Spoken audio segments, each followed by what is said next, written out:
이 시간 우리에게 허락하신 하나님 말씀 봉독하는 시간 갖겠습니다. 오늘 우리에게 주실 하나님 말씀은 신약 성경 빌립보서 3장 13절에서 16절 말씀입니다. 형제들아, 나는 아직 내가 잡은 줄로 여기지 아니하고 오직 한 일, 즉 뒤에 있는 것은 잊어버리고 앞에 있는 것을 잡으려고 표대를 향하여 그리스도 예수 안에서 하나님이 위에서 부르신 부름의 상을 위하여 달려가노라. 그러므로 누구든지 우리 온전히 이룬 자들은 이렇게 생각할지니 만일 어떤 일에 너희가 달리 생각하면 하나님이 이것도 너희에게 나타내시리라. 오직 우리가 어디까지 이르렀든지 그대로 행할 것이라. 아멘. 잠시 기도하고 말씀 전하겠습니다. 좋으신 아버지 하나님, 감사합니다. 오늘 우리에게 들을 귀를 허락하여 주시고 마음문 열어주셔서 주신 말씀에 아멘으로 화답게 도와주시되 맑은 심령 되며 고결한 영혼 되어서 주님을 찬미하는 인생이 되게 하옵소서. 올해가 저무는 이때에 다시 다가올 새해를 기대하며 기다리며 기도하는 심령 되어서 주님 원하시는 참된 영혼의 그릇 될 수 있도록 인도하옵소서. 감사드리며 걸어가신 예수님 이름으로 간절히 기도하옵나이다. 아멘. 할렐루야. 지금으로부터 20년 전 밀레니엄 센세이션이 일고 있던 서기 2000년도에 의미심장할 만한 책 하나가 출간되었습니다. 움베르토 에코라고 하는 세계적인 석학들이 24명이나 참여해서 진지한 담론을 이끌어낸 화제의 책이었습니다. 그 책의 제목은 시간박물관이란 책입니다. 굉장히 두꺼운 분량의 책인데요. 이 책의 편집자는 첫 장부터 시간의 창조를 언급하며 담론을 펼칩니다. 이 책에 의하면 모든 인류 문화 안에는 시간의 창조가 내재되어 있는데 그것은 위대한 발견의 일환이다라고 소개하고 있습니다. 그것으로 말미암아 인간은 가장 독특한 문화적 정서와 특징을 나타내 준다라고 표기하고 있는 것입니다. 그도 그럴 것이 어쩜 인간만이 시간의 흐름을 감지하고 측정하며 그리고 그 의미를 부여할지 모르겠습니다. 예를 들어서 한 인간의 개인을 보자 하도 어제와 오늘 그리고 내일로 정의하며 시간의 흐름 속에서 인간의 모든 삶을 규정하고 있지 않나 싶습니다. 아기가 태어나면 100일이 될 때에 100일 잔치, 1년이 될 때는 돌잔치를 해줍니다. 그리고 성인의 날이 이르기 전까지 매 생일을 챙겨주게 되죠. 그리고 돕는 배필을 얻어 결혼하고 그리고 매해 기념될 만한 날을 정해서 결혼기념일로 보냅니다. 그렇게 생을 거듭하여 살다가 환갑에 이르러서 다시금 거듭남의 시간들을 갖고 진갑과 회겁에 이르러 모든 날과 수를 계수하는 것을 보게 됩니다. 이것은 개인뿐 아니라 교회나 공동체도 마찬가지입니다. 교회만 보자 치더라도 매일매일 예배를 드리고 주일마다 모여 예배를 드리며 월삭을 갖고 절기를 지킵니다. 그래서 기독교만 봐도 부활절과 오순절, 추수감사절과 성탄절, 그리고 오늘 송구 영신을 통해서 함께 모여 예배 드리곤 합니다. 하지만 우리가 기억할 것이 하나 있어요. 인간이 위대한 시간을 발견했다고 하지만 결코 그 시간을 만든 것은 아니라는 것입니다. 오히려 시간을 만드신 이는 해와 달과 별을 창조하시고 그것들을 시간에 맞게 운행하시며 그 걸음을 인도해 내시는 하나님이라는 사실입니다. 바로 우리가 믿는 하나님, 생과 사를 구분하시고 그것에 의미를 부여하시며 우리로 그것을 믿고 살도록 하신 하나님이신 것입니다. 요약한데 인간이 시간을 발견한 것이 아니라 어쩌면 인간이 시간 속에 들어와 있음을 인지하게 된 것이 아닌가라는 생각을 해봅니다. 오늘 본문 말씀 속에서 사도 바울은 그 방점을 고린도 교회와 함께 공유하면서 오늘 우리에게도 오늘의 어제와 오늘과 내일의 우리의 삶의 근간을 시간의 연속성에서 풀어놓고 있습니다. 어제와 같지 않을 오늘, 오늘을 통해 열어갈 내일, 그리고 그로 인한 영원한 시간의 펼쳐짐을 소개하는 것입니다. 사랑하는 성도 여러분, 오늘 우리는 한 해를 마감하고 새해를 열어가는 시간의 정점 가운데 있습니다. 주어진 시간이 어떤 의미를 갖고 있으며 그것을 통해서 무엇을 이뤄갈지 가늠할 수 있는 귀하고 복된 시간 되길 간절히 소망합니다. 자, 그렇다면 시간은 오늘 우리에게 어떤 의미를 가져다 줄까요? 첫 번째요, 과거의 시간은 잊어야 할 시간이라 하십니다. 오늘 13절 말씀 함께 보겠습니다. 형제들아, 나는 아직 내가 잡은 줄로 여기지 아니하고 오직 한 일, 즉 뒤에 있는 것은 잊어버리고 했습니다. 여기 사도 바울은 말씀을 통해서 과거의 시간, 곧 뒤에 있는 것은 잊어버려야 할 시간임을 강조하고 있습니다. 다시 말해서 뒤에 있는 것, 곧 과거의 시간은 오늘 우리에게 잊혀져야 할 대상임을 명시한 것입니다. 왜 그럴까요? 왜 그래야만 해야 할까요? 엄연히 우리에겐 지난날의 소중한 기억과 추억이 있는데도 말입니다. 때론 그것이 오늘 우리에게 얼마나 많은 위로와 가치를 부여하는지 몰라서 하는 소리는 아닐 것 같습니다. 물론 우리의 지난날 분명 우리에게는 좋은 시간들이 있었을 것입니다. 하지만 잊지 말아야 할 것 있습니다. 그것은 그러한 시간들이 잊혀지지 않는다고 해서 오늘 우리가 구원받을 것은 아니라는 사실입니다. 오히려 잊혀지지 않는 시간으로 인해서 오늘 우리에게 문제될 소지가 있음을 기억해야 한다는 것입니다. 예를 들면 이렇습니다. 오늘 우리가 지난날 성공이나 성취에 도취해 있다면 그것은 오히려 위험천만한 일일 수 있습니다. 예를 들어 바벨론의 느부갓네살과 벨사살의 경우 지난날의 승리와 성공에 도취한 나머지 그의 왕국이 몇십 년 만에 문을 닫게 되고 붕괴하는 것을 볼 수 있어요. 왜냐하면 그 지난날의 일들로 인해서 그들이 교만하고 자만했기 때문입니다. 어쩌면 우리 인생에서도 전성기라 할 시간들이 있었겠지만 그 뒤에 어김없이 실패와 낭패의 순간을 맞이했던 적이 있을 것입니다.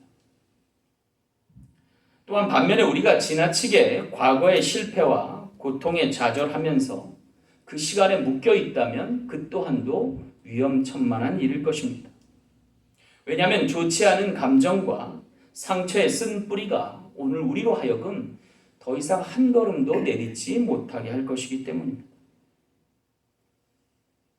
따라서 우리는 과거로 인한 우월감이나 열등감에 오늘 우리 자신의 진정한 모습에서 이탈하여서 구원과는 멀어지는 좋지 않은 결과를 낳을 수도 있어서입니다.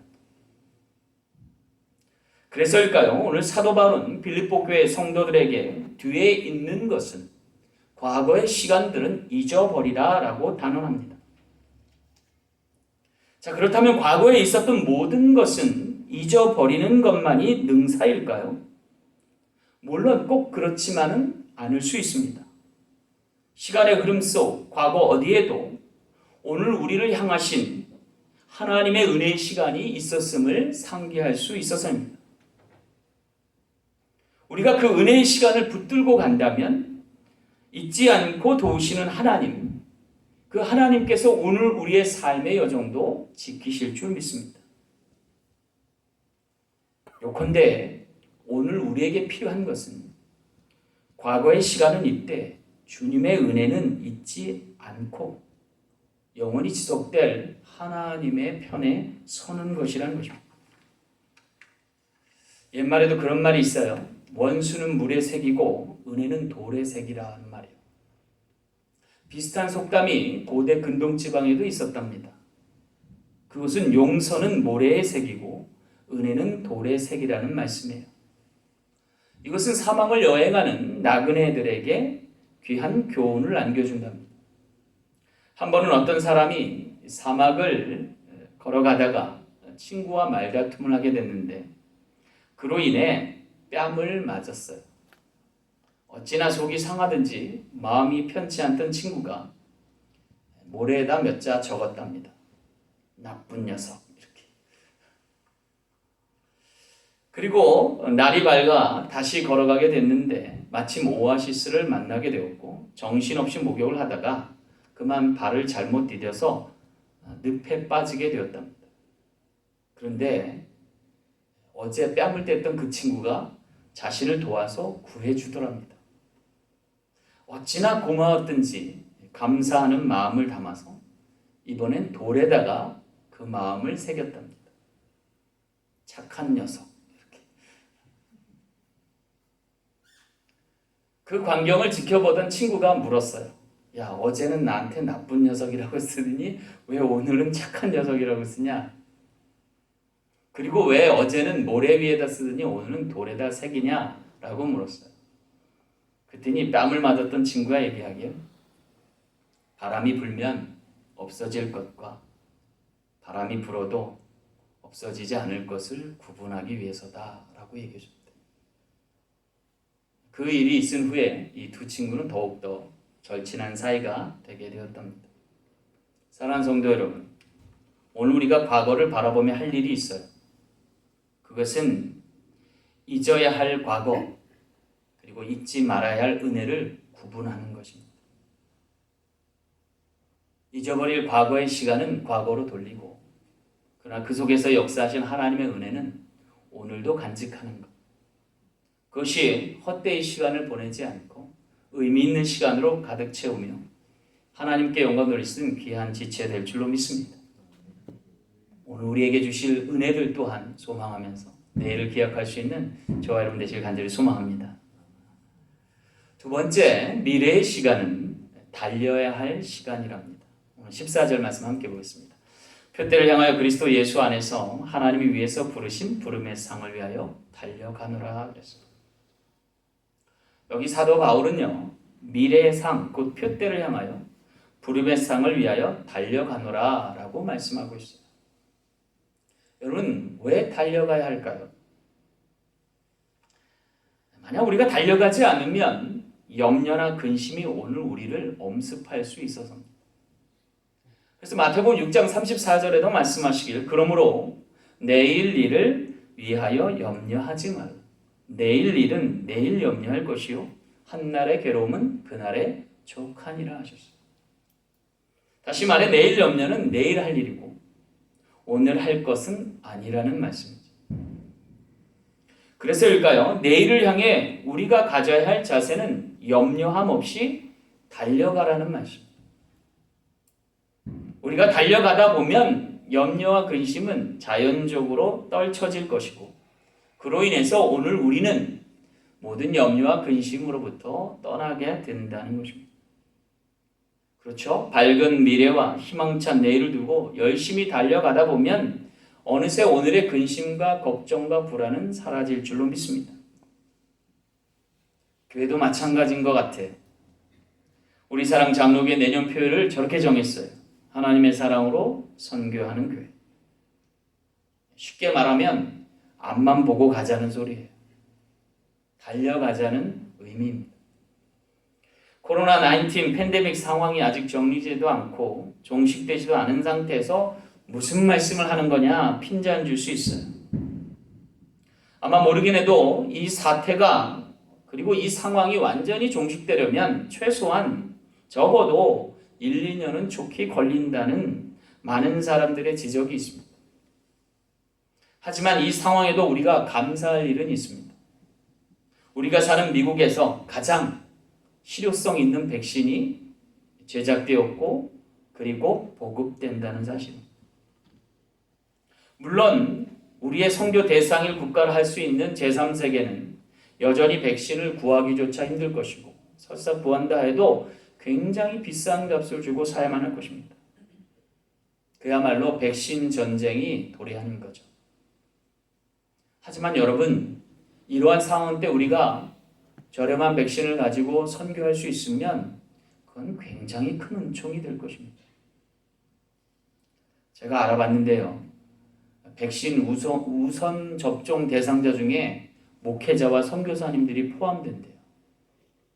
굉장히 희소식이에요. 개인적으로 빨리 맞아서 좋은 게 아니고요. 이를 통해서 선교할 수 있었어요. 저는 미국이라는 나라가 정말 복받을 나라라고 생각을 해요. 무엇이 우선이고 무엇이 다음인지를 잘 아는 나라예요. 여러분, 복음과 함께 백신이 세계로 뻗어간다고 생각해 보세요. 얼마나 감사한 일이에요. 이것은 천호신조의 기회일지 모른다는 생각. 여러분, 가파른 경제 성장을 이끌었던 중국이 지금 늪에 빠지고 있어요. 무슨 늪이에요? 바이러스 국가라는 늪이에요. 반면에 미국은요, 많은 어려움이 있지만 조금 지나면 백신 국가라는 이미지를 가질 수 있어요. 이것이 세계의 판도를 바꿀 수 있는 계기가 될 거란 생각이에요. 하나님은 한 영혼이라도 더 구원할 수 있기를 소망하면서 복음을 안고 달려갈 나라와 그리고 지체를 오늘도 찾고 계신다. 따라서 오늘 우리가 지금은 달려야 할 시간입니다. 물론 코로나 바이러스 사태가 우리를 계속해서 엄습해 올지 모르지만, 근심과 걱정과 우환을 안겨줄지 모르지만, 오늘 우리가 복음으로 달리면 능히 극복해 낼 줄로 믿습니다. 여러분, 지난 10개월 동안 저희 교회가 대면 예배를 포기하지 않았어요. 이 난국에 개척한 이래로 감사하게도요, 한 분도 코로나 바이러스 걸리신 분이 없어요. 왜요? 달려가기 때문에 그래요. 하나님과 대면하면서 하나님께 간구하기 때문에. 우리의 그 무엇이 아니라 하나님이 능히 우리를 지켜줄 줄 믿고 오늘도 부름의 상을 안고 달려갈 수 있는 저와 여러분 되시길 간절히 소망합니다. 마지막 세 번째, 현재의 시간은 행해야 할 시간입니다. 오늘 16절 말씀 보겠습니다. 오직 우리가 어디까지 이르렀든지 그대로 행할 것이라 그랬어요. 여기 사도 바울은요, 16절을 통해서 우리에게 두 가지 사실을 넌지시 알려줘요. 하나는 역사고 또 하나는 시간입니다. 어디까지 이르렀든지 그대로 행할 것이라, 이 말씀은 지금 시간의 흐름 속에 이루어진 역사를 붙들라는 말씀이에요.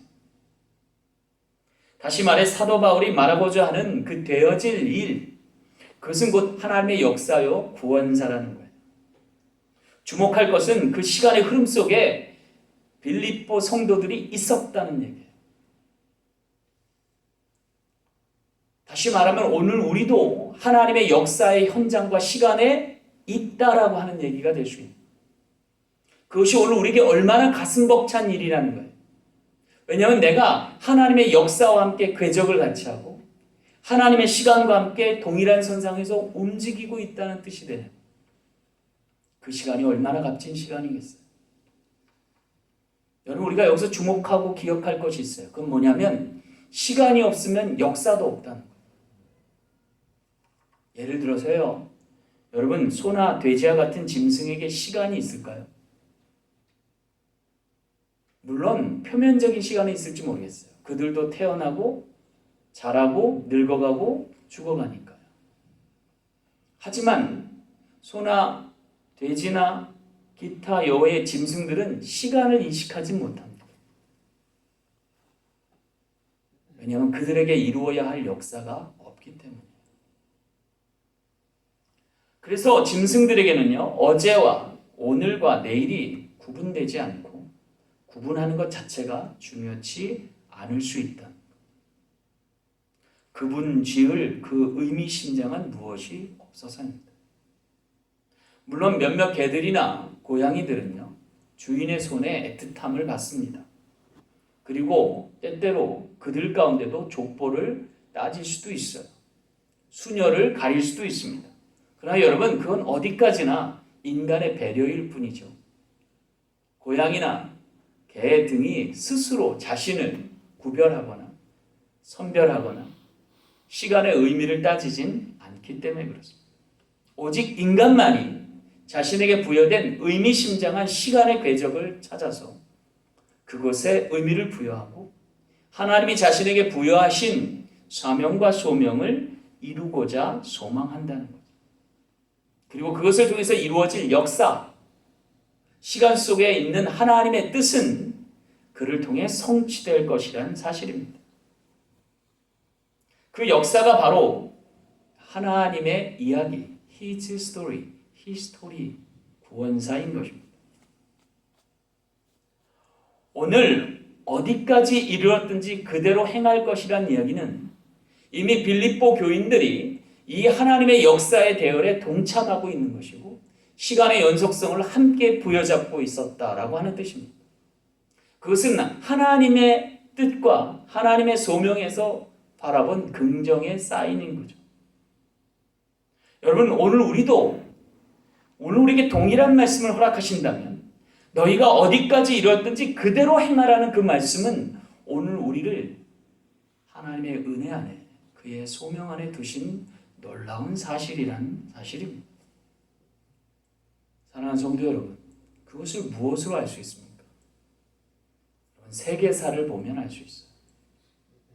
세계사에 패권 다툼이 늘 있어왔는데 그 중심부에 항상 하나님 나라가 자리하고 있었습니다. 여러분 기억하시나요? 세계사의 가장 중심에 선 것이 바로 하나님 나라를 지향하는 나라들이었다라고 하는 것입니다. 그것을 오늘 우리에게 주신 성경이 규명하고 있고 세계사의 흐름이 알려주고 있는 대목입니다.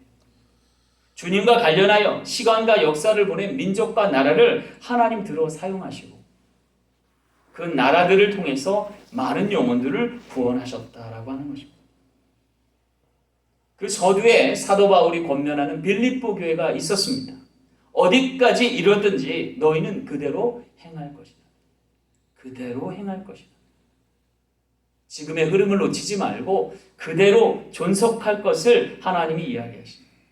사랑하는 성도 여러분, 오늘 우리 사랑 장로교회도 주님이 이처럼 너희가 어디까지 이르렀든지 그대로 행할 것이라 말씀하시면 그 또한 감사한 일인 줄 믿습니다. 지금의 방향을 놓치지 않고 지금의 템포를 늦추지 않고 너희가 어디에 이르렀든지 그대로 행할 것이라는 말씀은 지금 있는 그대로가 좋다는 말씀입니다. 바라기는 우리 사랑 장로교회가 그와 같은 주님의 복음의 대열에서 그 시간의 흐름선상을 놓치지 않고 항속할 수 있는 귀한 재단 되길 간절히 소망합니다. 사도 바울의 권면처럼 어디에 이르렀든지 그대로 행할 수 있는 이 복된 재단 되길 간절히 소망합니다. 따라서 이제 우리는요, 시간을 헛되이 보내서도 가벼이 여겨서도 의미 없이 보내서도 안 될 일입니다. 물론 우리를 위하여 보낼 것이 아니라 하나님을 위한 시간으로 여기며 합력하여 선을 도모해야 될 줄 믿습니다. 그럴 때 우리의 시간은 하나님의 역사를 이룰 것이고 비로소 시간의 굴레로부터 자유케 될 것입니다. 우리가 어디에든 이르렀든지 그대로 행할 것이란 말씀 2021년에도 계속되길 간절히 소망합니다. 이제 2020년 마지막 한 날이 한 시가 저물어가고 있습니다.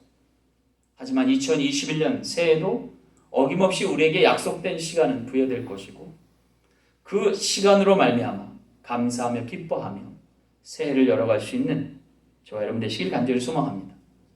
그럴 때 오늘에게 주신 프레젠트, 선물은 현재의 시간은 오늘 우리에게도 선물과 같이 귀한 것으로 여겨질 줄로 믿습니다. 말씀을 맺겠습니다. 자, 그렇다면 여러분, 하나님은 왜 시간을 만드신 걸까요? 그리고 그 시간을 통해서 인간에게 부여하시고자 한 것은 무엇일까요? 오늘은 주후 2020년 12월 31일입니다. 한 해의 마지막인 동시에 새해 시작점에 와 있습니다. 이 날을 누가 왜 정하고 구분해 놓았을까요? 물론 그것은 인간이 아니라 하나님이십니다. 왜냐하면 2020년은 주후, 주님의 날 이후를 상기하기 때문에. 여러분, 세계사의 시간의 역사의 분기점은 Before Christ와 그 다음에 AD, 아노 도미네예요. 아노 도미네가 라틴어인데요. 그것을 해석하면 이와 같습니다. 바로 아노라고 하는 것은 한 해라는 거예요. 그리고 도미네는 주님이란 뜻이에요. 다시 말하면 주님으로 인한 첫 해를 얘기하는 거예요. 그게 2021년 전에 첫 해라는 거예요. 요새 젊은 애들이요, 사귐을 가질 때, 사랑하기 시작하면 그 날을 1일이라고 합니다. 어쩌면 주님과 우리가 맺은 이 시간의 언약은 주의 해를 첫 해로 시작해서 오늘에까지 이루고 있음을 상기해 줍니다. 놀라운 것은 그것이 주님과의 첫 해였다라는 거죠. 주님이 뭐예요? My Lord, 나의 주님이에요. 주로 영접하기 시작한 그날부터 2021년이 지났다는 의미고, 그 시간을 통해서 오늘 우리는 주님과 뗄래야 뗄 수 없는 시간을 공유하게 되었다는 것입니다. 그렇다면 여러분, 이 시간이 의미하는 바가 뭘까요? 그것은 오늘 우리로 하여금 낙원을 상실한 채 영혼을 잃어버린 인간을 하나님께서 카운트하기 시작했다는 거예요. 그리고 하나님의 시간을 통해서 오늘 우리에게 가치를 부여하게 되셨다는 의미입니다. 그것은 혼돈과 공허와 흑암을 뚫고 비로소 의미로운 시간을 오늘 우리에게 허락하셨다. 빛이 세상에 와서 창조를 이루어낸 것처럼 시간이 인간에게 와서 구원을 이루고자 하심이다. 여러분, 이 논의가 왜 중요할까요? 그것은 시간 속에 하나님이 임재하셨고 그 임재를 통해서 구원을 선포하셨고 그 구원을 통해서 우리에게도 영원한 시간이 열려졌다라고 하는 것입니다. 이제 준비할 것은 과거를 잊고 오늘에 감사하며 내일을 향하여 뛰어야 할 때입니다. 오늘 우리가 그 믿음의 시간의 궤적을 주님과 함께 공유하며 다가오는 뉴노멀의 시대에 새로운 인류의 참된 가치를 승화할 수 있는 저와 여러분 되시길 간절히 소망합니다. 기도하겠습니다. 주님, 우리와 함께 동행하여 주시고 선한 역사 이루어 주옵소서. 감사드리며 거룩하신 예수님 이름으로 간절히 축복하며 기도하옵나이다. 아멘. 잠시만요. 지금 시간이 한 20초 남은 것 같아요. 우리 함께 새해를 열어가기 전에 카운트다운을 같이 했으면 좋겠어요. 지금 15초, 12초. 자, 다 같이 우리 열을 세면서요 카운트다운 하겠습니다. 10, 9, 8, 7, 6, 5, 4, 3, 2, 1, 제로. 우리 박수 하겠습니다. 하나님께 해피 뉴 이어, 새해 복 많이 받으세요. 하나님의 영광이 저와 여러분과 함께 하겠습니다. 우리 옆뒤 사람과 인사하겠습니다. 하나님과 새해 맞으십시다. 새해 복 많이 받으세요. 감사합니다. 자, 이 시간은 우리 문축